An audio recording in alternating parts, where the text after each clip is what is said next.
Well, you mentioned that you run a couple of companies. At the moment, according to my notes, you run 5 companies, and you did mention an incubation firm, right? A publishing company. You didn't mention that, but I've got that here. Publishing company, a recruitment company. Yes. There's a 4th one, which I don't have a note on, an extreme sports DVD company. Yes. What's the common thread here? As we were discussing before this interview, basically about 2.5 years ago, I bought a very popular print magazine. It's Japan's largest English language free paper. In fact, we're the largest English language publishers in Japan, by virtue of that and some other publications.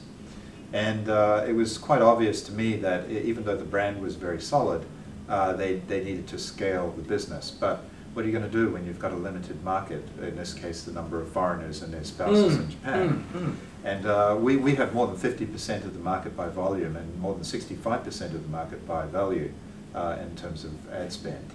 So there isn't much more that we can do with that market other than maintain it. So we came up with a strategy basically of moving the business off, well not off, but supplementing to print with 3 pillars basically. And those 3 pillars are online, which is a no-brainer, and events, and services. And so I'm now gradually starting to roll those 3 things out and make them applicable to the market. We're also talking about branding a little bit earlier. They seem like elastic extensions.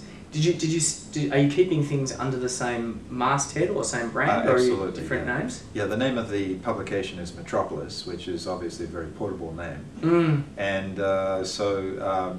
Metropolis lifestyle.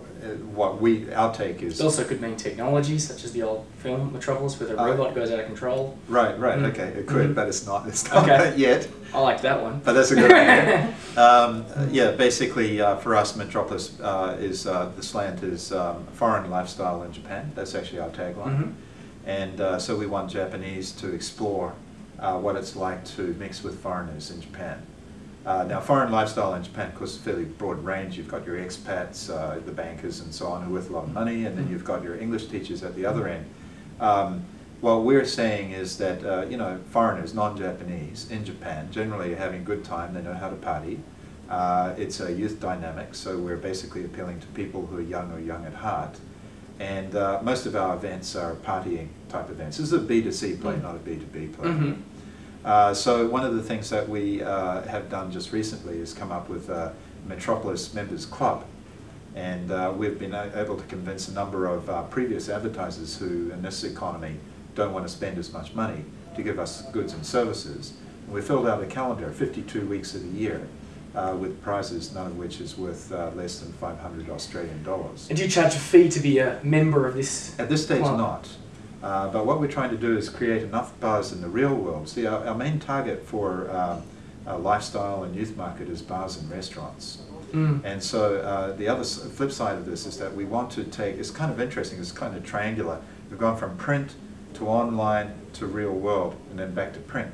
And the back to print part is that we will, we're basically negotiating with hundreds of restaurants to run stickers on their windows, which are to advertise that they're a Metropolis Members Club participant.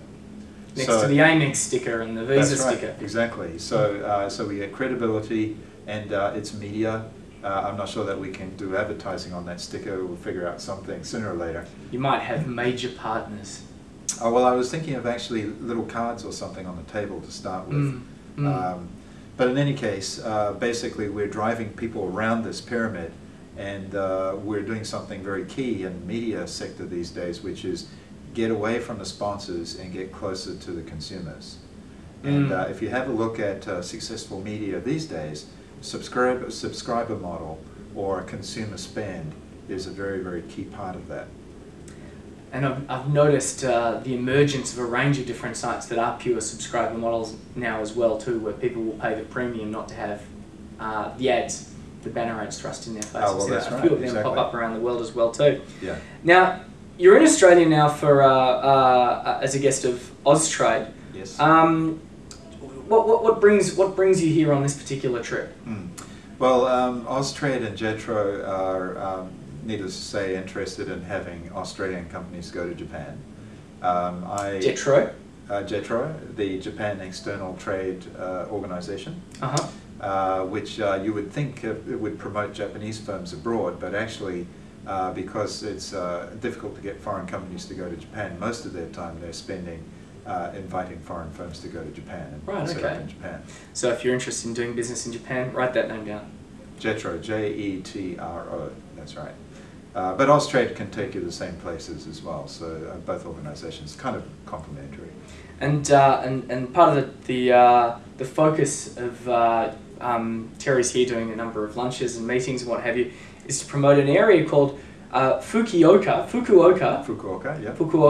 which I'd never heard of, but I understand its economy. It's an economy larger than Hong Kong. Yeah, well, I've heard of it because my wife is from there. Right, okay. And you hear it all the time. And the women from that region are famous for being very hot and spicy. Oh, right, okay. So certainly my wife is. So trouble. That's how everyone will remember this name from now. Entertainment. Well, that's why she's married an Australian. Yes, that's right. Who might also have some New Zealand background as well too. East Island, that's okay. So your business is not based in Fukuoka, or is it? No, we have a house down there, and Oba-chan, the grandmother's living there. Nice. Looking after it in the middle of the rice paddies. Quite an interesting location. Most of my business is in Tokyo. We also have offices in Okinawa, Osaka, and Nagoya.